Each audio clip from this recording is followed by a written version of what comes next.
उनका प्यार एक औरत के लिए जो अब मौजूद नहीं है।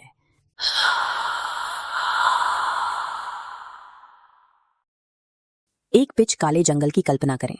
कोहरे से घना एक अकेला राजा विक्रम अंडरब्रश के माध्यम से घूमता है, अपनी पीठ पर एक पुनर्जीवित लाश को ले जाता है। उस लाश के अंदर बटाला नाम की एक शरारती आत्मा छुपी है, जो समय काटने के लिए राजा की रोमांचक कहानियां सुनाती रहती है। आत्मा एक के बारे में एक कहानी बुनती है। शांति से रहने वाली खूबसूरत महिला, रमणीय जीवन। उसके गांव के 3 पुरुषों को उससे गहरा प्यार हो जाता है। प्रत्येक सूटर भयंकर, समर्पित है और पूरी तरह से शादी में उसके हाथ के योग्य है। लेकिन इससे पहले कि वह अपना चुनाव कर पाती, वह अचानक बीमार हो जाती है और उसकी मृत्यु हो जाती है। तीनों सूटर्स अपने सपनों, योजनाओं को पूरा करने के लिए छोड़ दिया जाता है। भविष्य वाष्पीकरण। रात भर प्रेमालाप में आमतौर पर उपहार, वादे और एक साथ बिताए गए समय शामिल होते हैं। उसकी अचानक मौत एक असंभव पैदा करती है। शून्य। इन 3 लोगों को प्रदर्शन करने के लिए छोड़ दिया। उनका प्यार एक औरत के लिए जो अब मौजूद नहीं है। कार चिता के बगल में आश्रय और खड़ा हो जाता है। स्थाई गार्ड उसकी राख पर। दूसरा दावेदार एक विद्वान, एक अलग रास्ता लेता है। वह सावधानीपूर्वक छलनी साइट के जरिए उसकी शेष हड्डियों को इकट्ठा कर उनका पूर्ण सम्मान के साथ विस्तृत विवरण तैयार करना।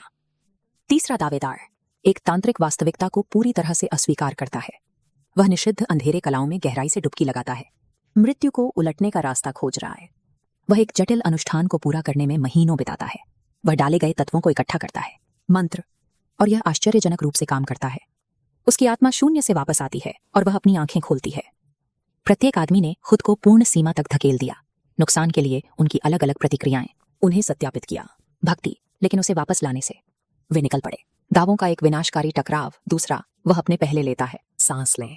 तीनों आदमी तुरंत एक दूसरे की ओर मुड़ गए। उनमें से हर एक उसे अपनी सही दुल्हन के रूप में दावा करता है। इस आरेख में दर्शाया गया है कि कैसे ये संतुलित दावे योद्धा की निष्ठा, विद्वान का ज्ञान और तांत्रिक के जीवन आधारित उपहार को समेटे हुए हैं। क्योंकि उनके तर्क एक निर्दोष तार्किक गतिरोध पैदा करते हैं, वे राजा विक्रम के उद्देश्यपूर्ण न्याय की तलाश के लिए शाही दरबार की यात्रा करते हैं। दिथला राजा विक्रम और आपसे सीधा सवाल पूछने के लिए कहानी को रोकती है। तथ्यों को देखें। प्राचीन तर्क।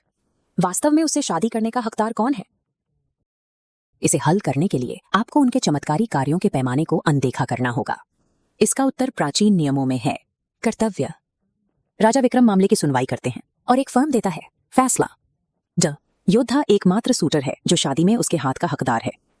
इस लॉजिक ट्री मैपिंग को देखें। धर्म के लिए कार्य, तांत्रिक। एक पिता के आर्केटाइप को जीवन दिया। विद्वान को अयोग्य ठहराया। संरक्षित रहना एक पुत्र का कर्तव्य है, साथ ही अयोग्य करार दिया। योद्धा एक निरंतर साथी बना रहा। राजा विक्रम ने जवाब दिया कि अटूट संरक्षकता एक पति का परिभाषित कर्तव्य है। सही है, लेकिन उस न्याय को देने के लिए अपनी चुप्पी की शपथ तोड़कर दी। Spell binding. आत्मा टूट जाती है। बेथला हंसती है। राजा की पीठ से फिसल जाता है और चंदवा में गायब हो जाता है। यह राजा विक्रम को अंधेरे जंगल में वापस जाने के लिए मजबूर करता है, आत्मा को पकड़ता है और फिर से अपनी कठिन खोज शुरू करता है। योद्धाओं की पसंद एक अभिभावक बने रहने के लिए तब भी जब रक्षा करने के लिए कुछ भी नहीं बचा था। विशिष्ट पति की सामाजिक भूमिका। यह तर्क पहेली को संतुष्ट करता है और जैसे ही राजा धुंध में वापस चला जाता है,